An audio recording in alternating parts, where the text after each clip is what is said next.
Hi everyone. I recently agreed to review Towering Purrfection, an upcoming tile-laying game about building the best sanctuary for your cats.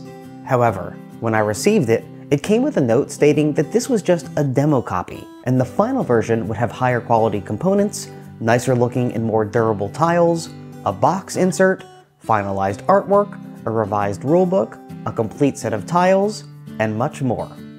This immediately worried me. As one of the world's most trusted board game influencers, I cannot in good conscience present my opinions on a demo copy while knowing the final published copies would be so drastically different. I had already given publisher Flamepoint Games my word that I would make this video to help promote their Kickstarter, and I wasn't about to let them down. However, in order to give an honorable review, I knew I would have to make my demo copy as close to the final copy as humanly possible. So I took another look at all the things they said they were going to update and got to work. I decided to start by revising the rulebook. The current rulebook has the word cat mentioned a whole bunch of times, and personally, I'm afraid of cats. If their plan is to ultimately improve the game, it's likely that at some point during their Kickstarter, they'll realize that most people like dogs better and update the game accordingly. Anticipating this, I went through and changed all mention of cats to dogs. Next, I decided to move on to finalized artwork. Since the game would now be about a different animal, it only made sense to turn all of the cat artwork into dog artwork. I got out a Sharpie and then did my best to modify all the felines into canines. With that done, I tackled the box insert.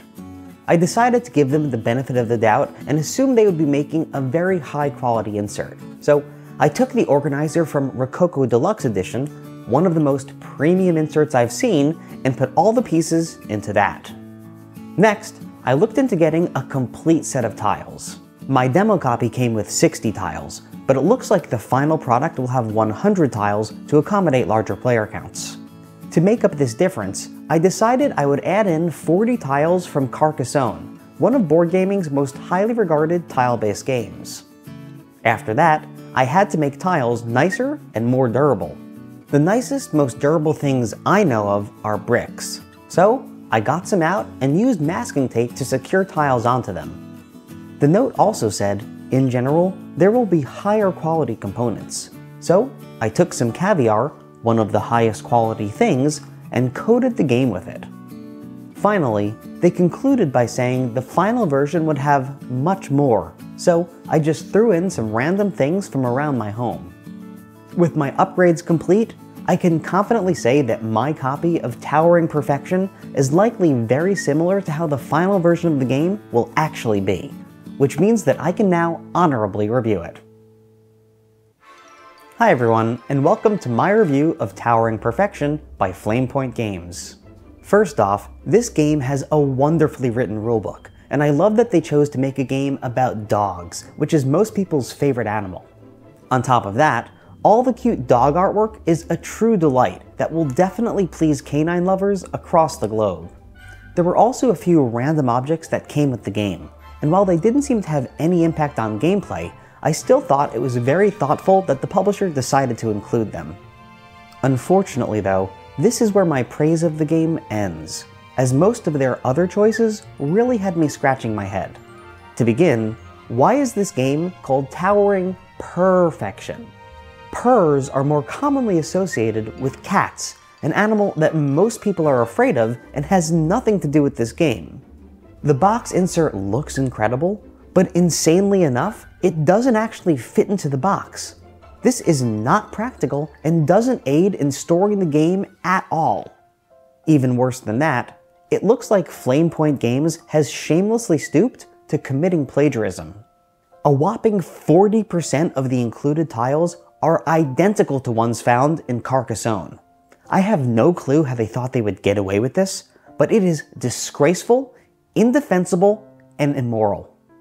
Moving on, I can appreciate that they went the extra mile by having some tiles on nice durable bricks, but they unfortunately just aren't practical. The bricks are much bigger than the tiles themselves, which makes them cumbersome during actual gameplay.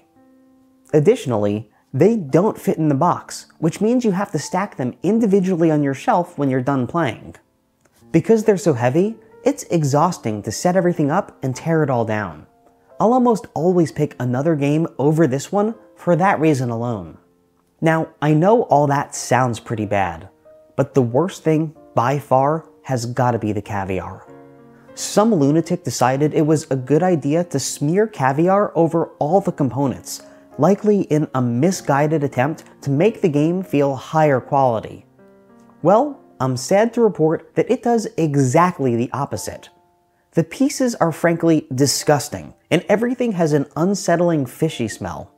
Maybe the fishiness would have made sense if this was a game about cats, but this isn't a game about cats, so the caviar's inclusion is totally psychotic.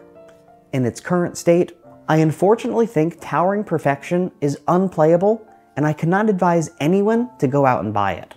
This is a massive shame, since the game itself is a lot of fun to play, but these baffling design choices are just too much to overlook.